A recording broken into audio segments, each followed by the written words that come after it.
It's the phones that are the problem. Like when I hear, like recently I had a really, really young girl tell me that she wanted like modify her body. I said, put the phone down. Put the phone down. Because that's not an original thought. Like some things are original thoughts. Like worrying about small things and bigger things. But like if you say, oh man, I just don't know if this outfit's gonna work today. That's an original thought. But being like, I'm not where I need to be. It's like, where is where you need to be? Like, is that a truly original thought? Because you see other people and then you see other people talking about where they feel like they are. Because it's not even that you see people winning. Sometimes you see people losing too. And you're like, that kind of sound like me. Put the phone down. Put it down. Go outside, take a walk. What is a smoky eye? A smoky eye is only one of the best eyeshadow looks of all time. Is there anything more classic than a red lip? I don't know. That's what we're debating today. It's the question of the day. Every so often, I like to do a look that is hard. Now, I mean, every look has its challenges, its quirk, but I mean a look that I look at and I say, I don't know how the hell I'm going to do that.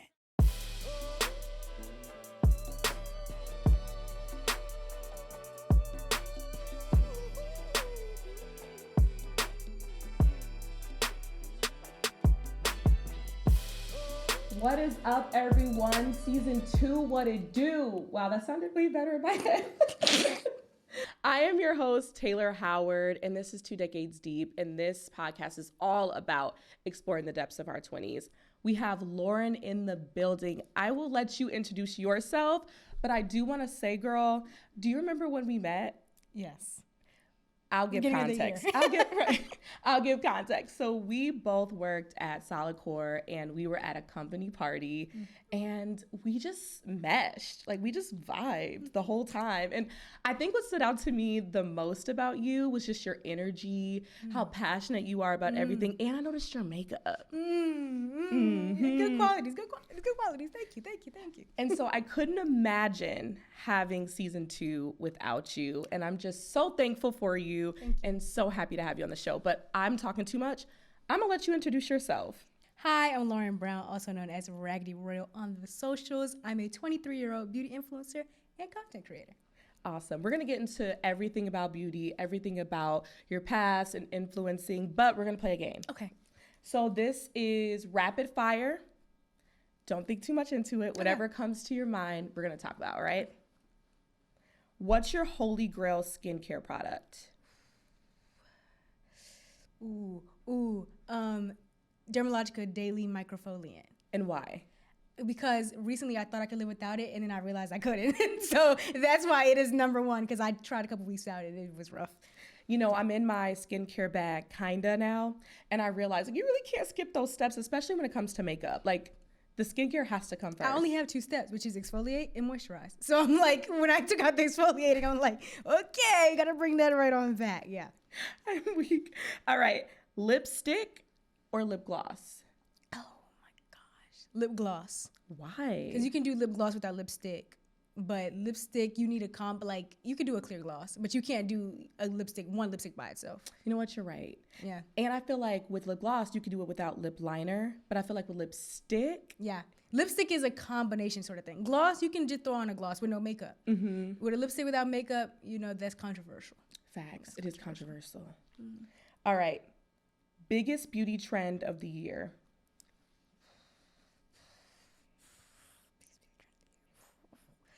I've been seeing a lot of like berry wine lip glosses. That eats. Across all the races. I've been seeing yeah.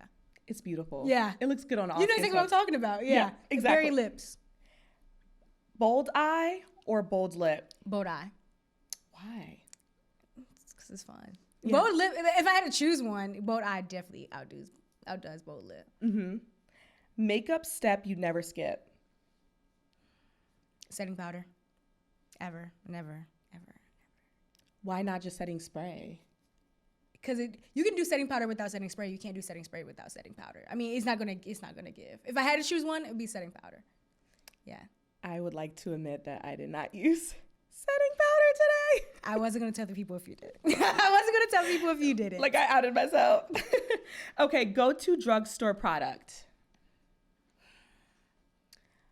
All the drugstore mascaras I love, but I would say today I used the Milani Skin Quench Primer. Nice. Yeah.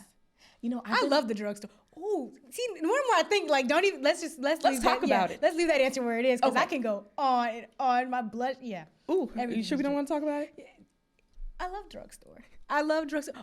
The NYX setting spray, matte finish setting spray. Oh, I have tried that. Yeah. I love it. Yeah. You can't just pick one drugstore. Like drugstore, like I could go category for category. I love drugstore makeup. You know what? That's really nice to hear because I feel like you have to break the bank all the time, or at least that's what I hear. But it's nice to know that you're like, no, you actually don't have to do all that. No, there's some categories where I'm like, no. Like I need to get the high end product, but not all of them. There's only a few things that I'm like, I'm not gonna splurge on that. I mean, I'm not gonna use the affordable option. So that's my next question. What is something you have to splurge on, and then what is something that you can get as a drugstore product? Any sort of lip product you can get drugstore.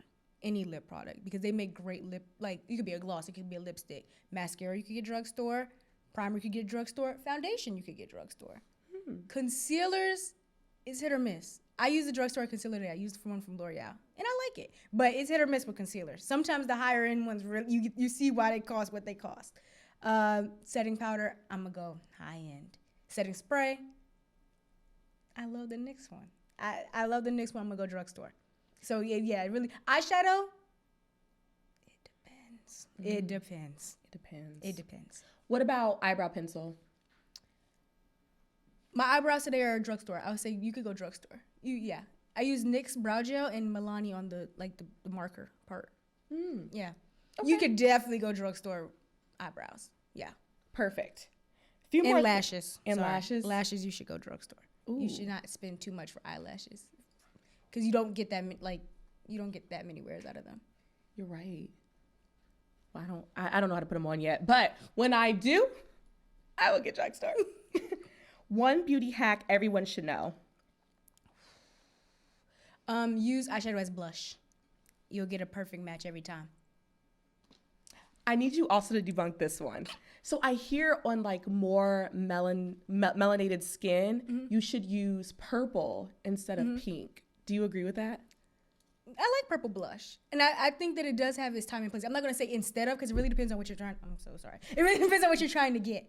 So like if you're going for a very pinky, like what they call it, winter snow, I'm cold look, then purple may be too berry. But you really could use, purple is good. Pink is also good. But it depends. I would say if I'm going for a darker skin tone and you want like a pinkish, I would say red and berry before I say purple. Because purple is just, it's a difference. You see what I'm saying? I do. It's different. It's not one is better than the other. It just depends on what you're going for. Got it. Yeah. Okay. But those berries, those deep, like it looks kind of like red and you're like, oh, it's going to be too bright. It's not going to be too bright. No, I have one on today. It's not too bright. So yes. Awesome. Two more things. Favorite scent? Coconut and lime. Skincare in the morning, at night, or both? At night. I do it in the shower. So after the day, whenever you're in the shower. That's a good answer. And what is the biggest lesson you've been learning in your 20s? Wait on the Lord. That's the biggest one. That's something we're going to unpack a little later. Yeah, that's the biggest one.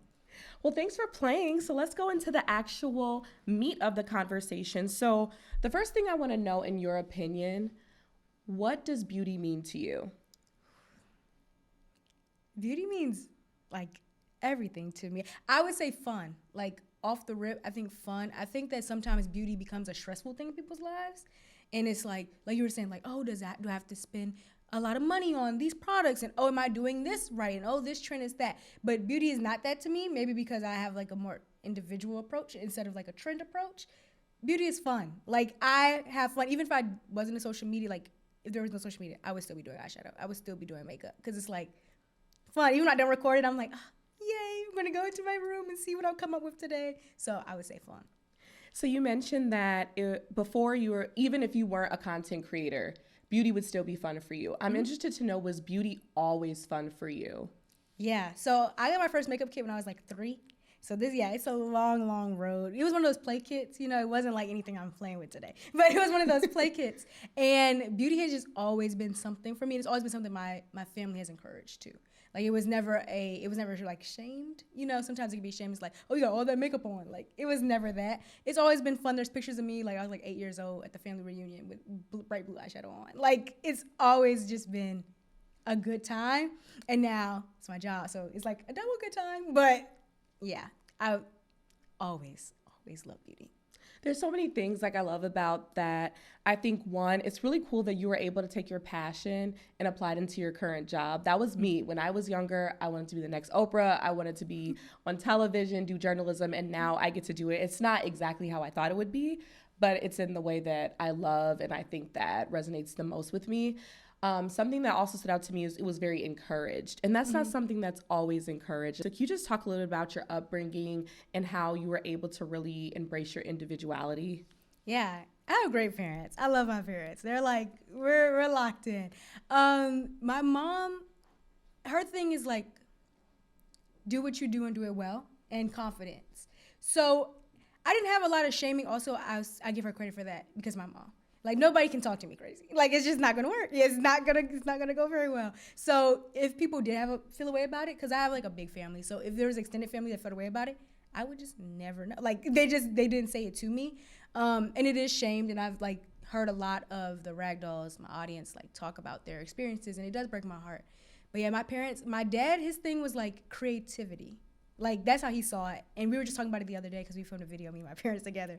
And he was like, yeah, it was always just about art, like creativity. It wasn't about like trying to cover up anything. And I think that's kind of where it gets controversial because it's like, why is a young girl trying to cover up? But it was just like, actually, I'm drawing butterflies on my eye right now. Like, I'm not trying to cover up any sort of pimple. I'm making polka dots on my eyebrows. Like, so that's their relationship with it. And I think that's also why they encouraged it more, because it wasn't used as a tool of like, for confidence, because I already was confident. It was just, if it was a tool for confidence, that wouldn't have been a good one, because I would say like my peers necessarily weren't really feeling it, but my parents, they were. Yeah, and I can only imagine. So in full transparency, I was not a confident person growing up. And I do feel like the more I got into makeup personally, it was at first to cover up, but then I realized like, oh wait, like it's really There's so many ways you can go with it. It's so fun. Exactly. And so I'm wondering for you, like you said that your parents instilled this confidence in you. What did that look like?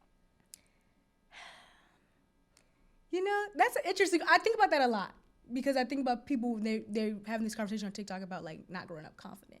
And that just really wasn't my experience. Like, I think it wasn't intentional where it's like, you need to be confident. But it was just like, giving us independence to do things. I was allowed to do a lot of things growing up, like not in a way of like I was just going outside running the streets, but like if I was like, oh, you know, I want to get piercings, like I always wanted piercings. My mom was like, no, but when you turn 18, you can get more. Like I got like 4 before I turned 18. So I was given some leeway to experiment with things, but while still being disciplined and like, so I think that there's a lot, independence. My mom always said that she wanted her kids to be able to think their way out of a paper bag. So that was kind of her thought process behind it. Like, just think about that real quick. Like, if I ask a question and it was just like, this is so obvious. Like, just think about it a little bit. I think that goes a long way for people's confidence, because some people, they don't feel confident enough to think. So that just plays a role in everything, because then they're just asking you like, should I do this? Should I do this? So I think that was like the main thing, letting us think, letting us have fun. Like I couldn't dye my hair, but I did have like the spray paint, you know, like temporary spray. Oh, I ran through cans of that. So like, you know, things like that. And, you know, going to school with the makeup on, everybody didn't like it. But I think that also built some confidence, because I'm here now. So, I mean, it worked out. Yeah, you mentioned, this is the second time you mentioned that maybe other people didn't like it, or other people didn't embrace the individuality. I used to not bring that part up, but then people were asking about it, and I was like, oh, yeah, technically, I guess, yeah, there was. So I'm like, let me add that in the story so they know. It wasn't just all like, we love you, Lauren, everybody loves you. Yeah.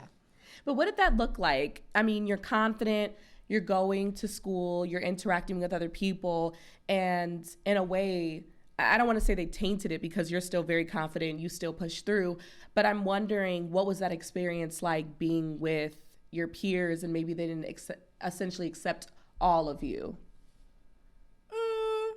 I feel like the people that I like cared about, people who are my friends, did. It was like other people, and I'm not gonna say I live in a bubble in my head, but I can't think about everybody. You know what I mean? So I think also it's an interesting dichotomy with like social media playing a part, because it's like people will laugh and laugh and laugh till there's some success, and now they always loved it. You see what I'm saying? So I think that's always been like kind of my story. Like I wrote a high school newspaper article about makeup shaming.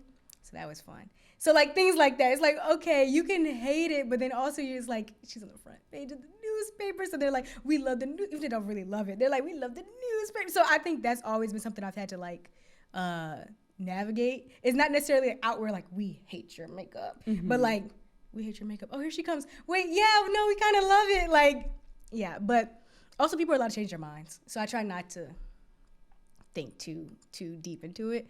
But yeah, I always try to put that in there because I'm like, my parents loved it, but don't think that everybody was just like, love it, love her, she's so confident. And it also wasn't always of the same quality that it is now. So you got to remember that, because sometimes it wasn't blended all the way, you know? So it was a little bit harder for people to swallow. Yeah.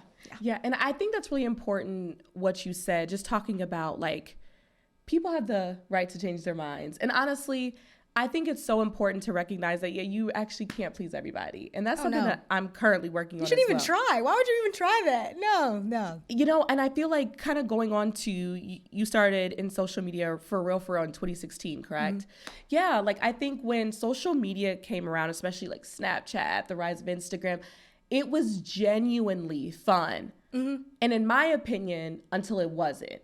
I think you can still have those like fun moments, but I do think that it started to taint who I thought I was. And so I'm interested to know, as you started taking social media seriously, did your perspective of like your individuality or authenticity change at all? Oh, I have a fun answer for you. Okay, I didn't have an Instagram before I had Raggedy World. So I have a different like experience with social media because my mom was like, no, Instagram. So I had a Twitter. I always had a Twitter, but I didn't have an Instagram before. So it wasn't like I had to like go back and take all this non-makeup stuff off my page because I never had it there. So I think I've always approached Instagram as like a gallery. That's the entire reason why I wanted to make an Instagram, because I would make videos on Snapchat and it would disappear in 24 hours. And I was like, no, I worked too hard for this. I need a gallery. So I made a gallery. So I didn't have to like separate the me having fun. Like my Twitter, kind of, sort of, but I wasn't on there so much. And I always had a thought process of like, now they call it PR, but like reputation. Mm-hmm. Like I always had a thing about branding. Like even in high school, I would write down like lists of words I want people to like describe me as. Like, what is my brand? Before I knew what a brand was. So I never had the fun side of like reckless. You see what I'm saying? Like, so I have a different sort of experience with it, but I think I agree with what you're saying. Like now it's becoming not fun. I think that the influencer being a job and being a career has kind of tainted. That's what it's tainted it. Everybody's trying to like make $1 gazillion. So, yeah. But how do you navigate that?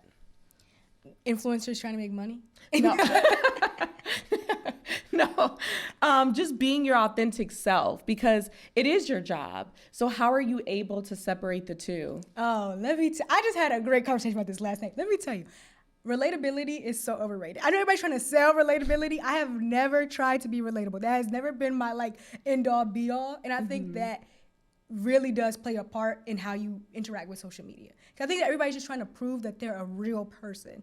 And my thing is, why? Like you get to a point when you're relatable, people will, like, say for example, you're like, she's relatable, she's on the same level as me, she's starting out a business, right? Okay, when my business grows, I'm no longer gonna be relatable to you. And now you're gonna hate me and want me to die. Like, that's not gonna work. You see what I'm saying? Yeah. So I think, and a lot of people are selling it now. And I'm like, it just does not make sense. Aspirational, yes. Relatable, no. Because relatable has a cap. At some point, you're trying to be successful, right? You won't be relatable to everybody. So I think I see it not as a business. I see it as there's a relationship with the ragdolls. I see it as a service. Like, I always say, I'm like a servant leader. Like, I'm like, what do you guys need? Can I make content that feels like serves your need? That's how I see it. But I'm not going on there like, I'm hanging out with my homegirls. Like, y'all are not my homegirls. I do not know y'all. Y'all do not know me. And people are like, I want to hang out with you in person. I'm like, I could really hurt you. Like, you don't even know me. You don't know. So that's how I treat it. I don't treat it as like, I'm just like, I'm on FaceTime with my friends. Like, I'm not on FaceTime with my friends. Like, that's just, and that's, for some creators, it works for them. But it wouldn't work for me. And I don't think it's very sustainable for most people. Girl, that is speaking to my soul, because I think, something about journalism and me just growing up in this media space, that's all I tried to do, is seem like I'm real and I'm your girl and stuff like that. But I found that it was actually making me kind of inauthentic to myself. And I would find myself like overthinking everything I'm saying because I'm like, I don't want to offend. I don't want to do this. I don't want to do that. And so as you've grown in this space, what do you do with that? Like, I know that you're saying like, I'm not trying to be relatable, you know, I have the rag dolls, but also like, how do you navigate in that space? I think if somebody, it's not that I'm trying to be unrelatable, but if somebody relates to me, that's great. That's just not my first priority. You know what I mean? I think also figuring out who you want to be and working towards that. Because I think if people are mostly multifaceted, right? So I go on the internet and I'm like, I want to show you guys all of me. Just content-wise, it's going to be a mess. Like, I'm trying to show you this, I'm trying to show you that, I'm trying to show you my way. And I will say, I have worked in a lot of niches. But to do them all at one time is a lot. Like, you're not going to get to know every part of me from my content because that would be a mess, you know? So you just think about who you want to be known as and seen as, and people are like, oh, you're creating a persona. Exactly. That's called a brand. Exactly, you're creating a brand. Create a brand. Figure out, like, what do you want to be known as? Like, for example, colorful. So I always wear a lot of colors. Because vibrant, that's something important to me. So just think about who you want to be and how to, like, not sell that, but how to portray that instead of trying to portray who you really are. Because that could change all the time. Like you're saying, you're working towards more confidence. So if you show them now and you show them more you see what I'm saying? Yeah. Then it's going to be switched up. So yeah, just show who you're trying to be seen as. And sometimes that's fake. Sometimes people say that's fake. Sometimes people say that's manifesting. Whatever. Just do it. Whatever. And so you started in 2016. You said you were making videos on Snapchat. What incited you to make this a whole brand? The pandemic. I went to school and I was in the hospitality academy. So I was always going to be in hospitality, and like it would really frustrate people at school when I went to Howard. They'd be like, what do you want to do when you get older? And I was like, be a general manager of a hotel. And they're like, but what about that big old thing over there? Like, what about Raggedy Rose? She's behind you. And I'm like, no, I want to keep doing this on the side because I had the passion for makeup. I want to be a general manager of a hotel. Like, and then COVID happened. And then so there was like, no hotels. So that made me like, not lock in, but just look at it for more of what it is and not sleep on the grandiosity, the blessing that it could be. Instead of just being like, well, I'm gonna be in hospitality and this is my little thing. And I'm like, no, actually it's not little anymore, and you have a lot of emails to answer. Like, so that's how that happened. And what did that pivot look like? Because when we go to college, we have every intention to see it through and do what we went to school for. We know that that's, in hindsight, that's actually not true. People pivot all the time. But what did it look like for you to kind of, I mean, you could always go back to it, but put that dream to the side and then really just focus on your passion? Well, God did that. I didn't do it because I wanted to go to Cornell. That was my dream school because they have a hotel school. I wanted to go. They said, we can't accept you. We'll give you a one-year transfer option. I never even heard of that. I was like, okay, I just need to find a school for a year. I live in D.C. All my family's gone to Howard. I'll just go to Howard. My mom's like, I'll do your laundry for you. I was like, this is great, great. So I went to Howard, and they don't have a hotel like business. They didn't have like hospitality at that time. So I was in marketing. So I didn't have to switch my major because marketing plays into this. Marketing plays into anything, really. So I didn't have to really pivot school-wise. I just had to pivot in where I was applying my time and my energy. And the decision was kind of made for me because there was no hospitality going on. And by the time the world opened back up, it was like, no, Raggedy World is like its own beast. And I was still in college, so it wasn't like I was like, I need to get a part-time job today. So I was like, I'm gonna just keep working this. I'm gonna keep working this. And that's just how that happened. Wow. And now that you've cultivated this huge brand, and something that you mentioned earlier is that something that you're learning, you're still in your 20s, is to wait on the Lord. Mm-hmm. What are some things that you are waiting on? Honestly, I feel like it's in the smaller weights. The bigger weights, I can wait easy. Like yesterday, I booked the wrong ticket to go out of town. I booked it coming to D.C. Mind you, I was already in D.C., so that was the thing. And instead of like getting all flustered, I feel like I'm much calmer. I don't know, from 20 to 23, I don't know what, like much calmer. And instead of like freaking out I just went to the guy and I was like, my mom was like, go to the guy. I was like, whatever. I went to the guy and I was like, hey, like there's a problem. And instead of getting so like anxious, I was just like, here's the situation, and if you put me on this train, cool. If you don't put me on this train, cool. I'm gonna be okay either way. So I feel like it's the little things, it's the day-to-day things of like finding a park, and like those are the hard ones. Waiting on the Lord for like a career is like, you know it's grandiose, so you can kind of wait. I feel like you wait better when you know it's bigger. But when it's small, when it's like, oh man, am I gonna make it to this place on time? Or oh man, am I gonna pay this small bill that I forgot about? Like those little things is like, I'm waiting. And it conflicts with friends too.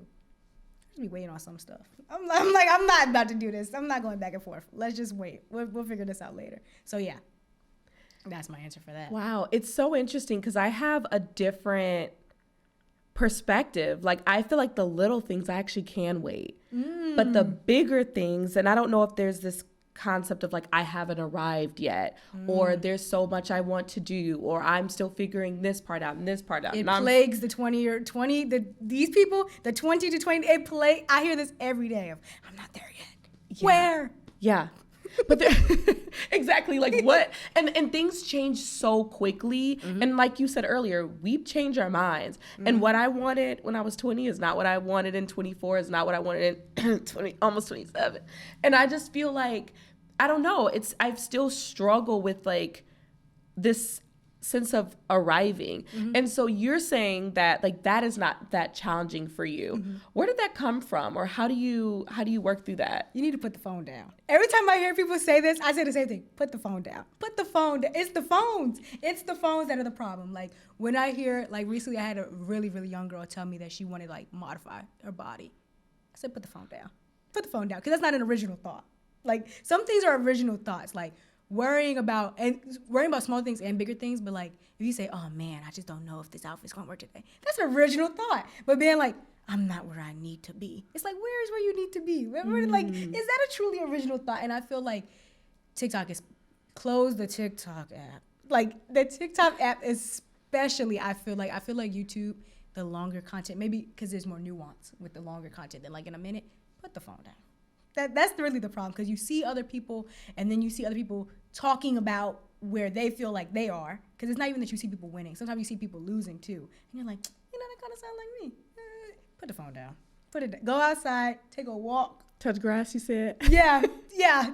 Immediately. It'll do wonders. Like, I delete Twitter app from my phone. If I need to log on, I get on my computer now. I'm like, we have to make this a little bit harder, because I don't need all these thoughts in my head that are not original thoughts. These somebody else's thought. It's not my thought. Yeah. That is a lot of wisdom, because I do feel like it is hard to recognize, like, whose voice is this? Is this my voice? Is this my family's voice? Is this Twitter's voice? Like, you consume so much on the day-to-day that it is really hard to differentiate. And so you said that you'll log off Twitter, or make it harder for you to like engage with social media in a personal way. What are other things that you do to essentially protect your peace? I walk a lot. Like when I say go outside, I mean literally go outside. Like I became a runner when I graduated college, so I've spent a lot of time outdoors. I don't get on social media a lot to scroll. I get on there to work, but I don't like scroll a lot. I don't follow everybody and their mama. I don't, because I don't want to see all of that. Sometimes some people take it very personal. I just don't want what you're putting out. I just necessarily don't want to see every day. Don't hate you. Just don't want to see that. So yeah, time limits, a little time limits on the app. I have time limits on my apps, even though I be having to override them for work. But time limits, going out. When I say going outside, well, really, because you can't also do it. Like when I do my makeup, I can't scroll and do makeup at the same time. So hobbies, I learned how to do a Rubik's Cube in under a minute. I have so many hobbies. Get some hobbies, because when you have idle time, devil's workshop. Yeah. Oh, and I pray a lot. To answer your question about the calmness and like all of that, I pray a lot, and I'm reading the Bible this year. I'm almost done with it, so I'm very excited about that. Wow. Yeah. So that takes some time too. Yeah, and I'm also a faith-based woman, and I do believe in prioritizing my faith and just like reading scripture and aligning either an insecurity with what the truth is, or I will just read it and just pour it over my life. So you said that you've really been diving into your Bible. You said you've been trusting the Lord. Have you always been like this, or has faith always been this important to you? Yeah. Yeah, I was just thinking about, like, I was in sermon competitions as a teenager. Like, yeah. Oh, you were in your word. Yeah, but I wasn't in my word the way I could pick out scriptures. It's just kind of like writing an essay, right? Like I can do I've always been a good researcher. I can research and put it, but now I'm reading it like we started in New Testament, go all the way back to Old Testament, and we're finishing in Matthew. So I'm reading every single word of the Bible. And it's just different when you read it. Like, this is new for me. So I've always been into the faith, but this is new for me, new discoveries. And like, I always start out practical tip. First thing in the morning, read your Bible first. Before you open that Twitter app, read your Bible first. Last thing at night, read the Bible. Don't open the Twitter app, because then you have less capacity for other stuff. Because like, I already filled up on something else. So you have less for like, I hate myself. Oh my gosh, where am I? Why am I not where I need to be? Because you already got some thoughts up there. 100%. I totally agree with you. And going to this, like, where am I? Who am I going to be? You are 23. I am 23. You have so much, I would say, uncommon confidence and assurance that things will work out. Anyone who is struggling with that idea of, when is it going to happen for me? Is it going to work out? I don't know what's happening next. What would you tell them? Pivot to an attitude of gratitude. So I like to think back on the times it did work out for me, instead of thinking like, will it work out for me before? It worked out for you a month ago and you forgot already. Like, you literally forgot last month when you didn't know when it was going to work out. And now you're this month like, oh, I just don't know. You do know. It just happened for you. But I think thinking too much about what you don't have, and you start to forget what you do have. And when you keep thinking about what you do have, then you'll think, if I had it before, I can have it again. Or I can have something better. So yeah, that's my practical tip. Just write down what you're thankful for next time. Before you start writing down what you're worried about, write down what you're thankful for first. And hopefully your hand cramps before you can get to writing down your worries. Screaming. I do be having hand cramps. Yeah, hopefully your hand cramps up and you can't even get to your worries. Something else that you brought up is that social media, that there's only certain versions of social media that you provide on your channel. Mm-hmm. What is something that you wish people knew about you that you don't necessarily portray on social media? Ooh. This is hard. I would say that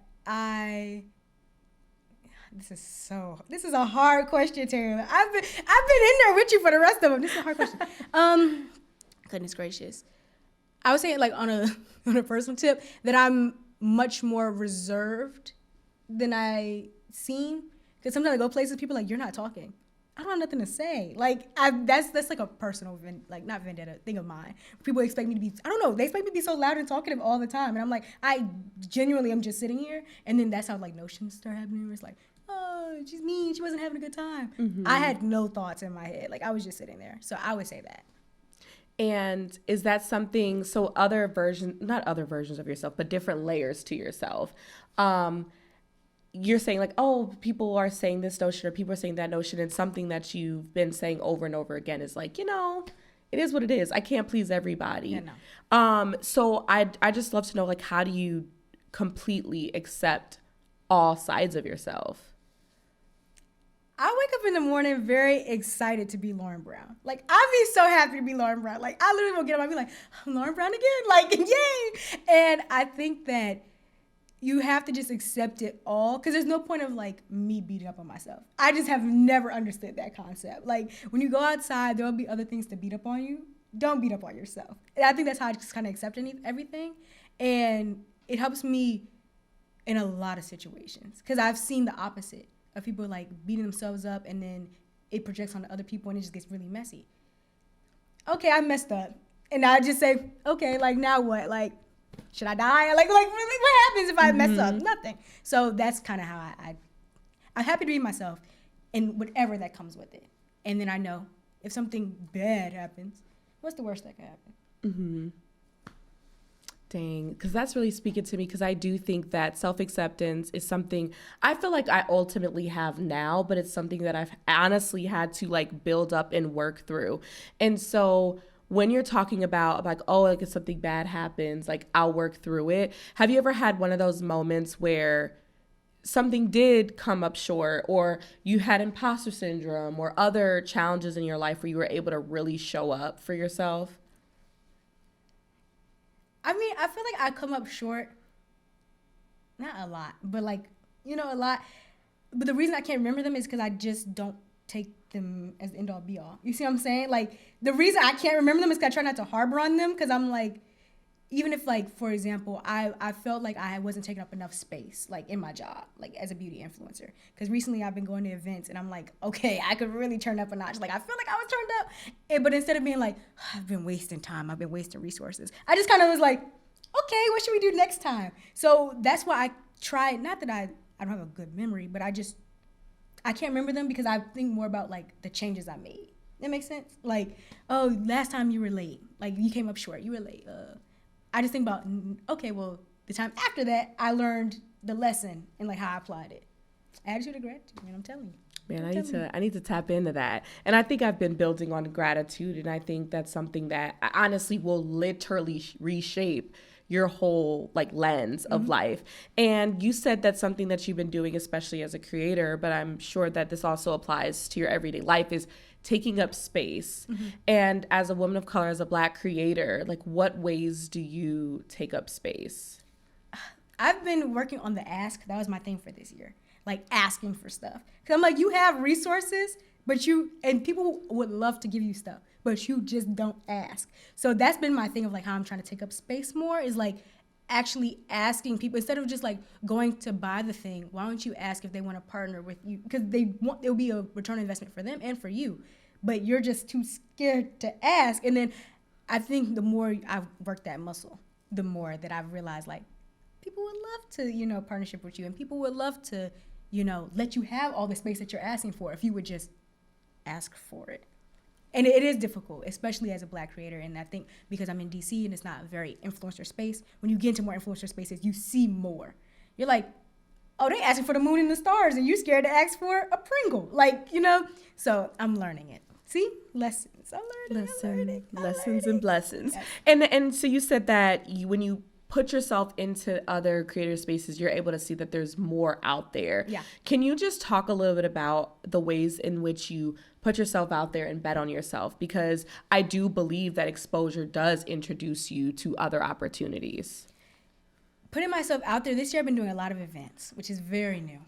Very, very, very new.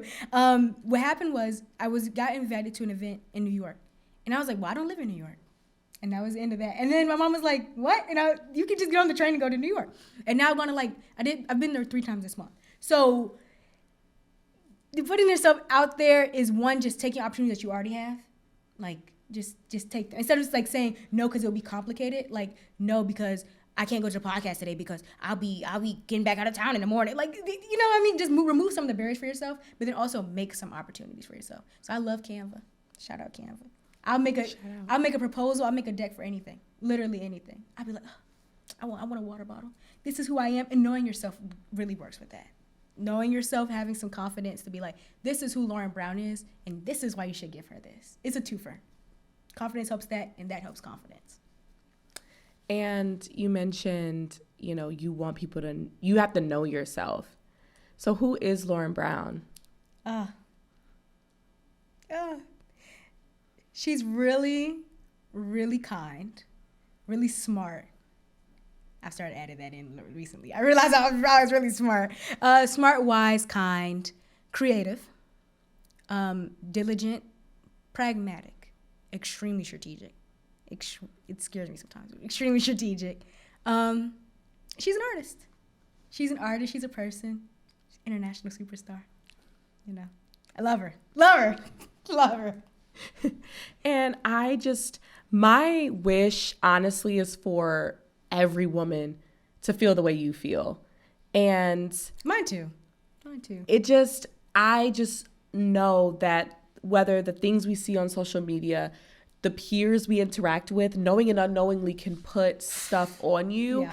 And so I'm just wondering, especially in the beauty space, like, how do you combat those societal standards, especially in your 20s? I feel like I've kind of gone out of them completely. Like, I feel like I went so far that they no longer matter. Like, I have on green eyeshadow right now. You see what I'm saying? Like, I've gone so far to the left. Like, I cut off all my hair because I was simply tired of doing it. Like, that I go so far into, like, what do you want to do? Be radical in that. Like, okay, you want 30 piercings? Get 30. Like, don't just get 5 because, oh, you know, that's a lot in your ear. Like, just do exactly what you want to do to 100%. You can always walk it back. Like, you can always walk it back. Like, I can always, like, go get extensions or do something. But be who you are and just take the leap. You'll see it's really not that deep. Like, once you take those big leaps, you'll be like, actually, nobody cares. Nobody cares. And as you are evolving, what are you most excited about to learn, like the different versions of Lauren? I've been getting wise lately. You're like one of like the fourth person that called me wise. I like that. I was like, I could get wiser. I think at the ask, I'm gonna get more, like I'm gonna get bigger and bigger with the ask and really putting myself out there. And I'm just excited for that. Like as a person. Wisdom and boldness. I'm excited for that. And then on the business side, but I think that's more applied learning. Like you got to get in there to learn it. But about myself, yeah. And I'm really excited for you. I've been following your content since we met, and I've just even seen like evolutions and just the places and the spaces that you've been in. And from Black woman to Black woman, I think that it's really awesome to see how you've evolved and just to see you keep growing. We said that our hope is that every woman feels as confident about themselves, but can you just address the ragdolls or any other woman watching this about what is your hope what for camera them? I looking for them? Oh, my loves.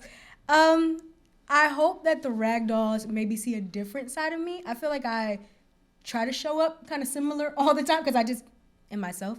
But maybe they'll see a different side. Maybe they'll see more talkative, like you'll see more, I don't know. There's always something that you can take from somewhere, and I can't dictate what it is. It may be something very random that we said that they're like, oh, that changed my entire life. So I just hope it's something that maybe, you know, builds a habit in you or a different mindset.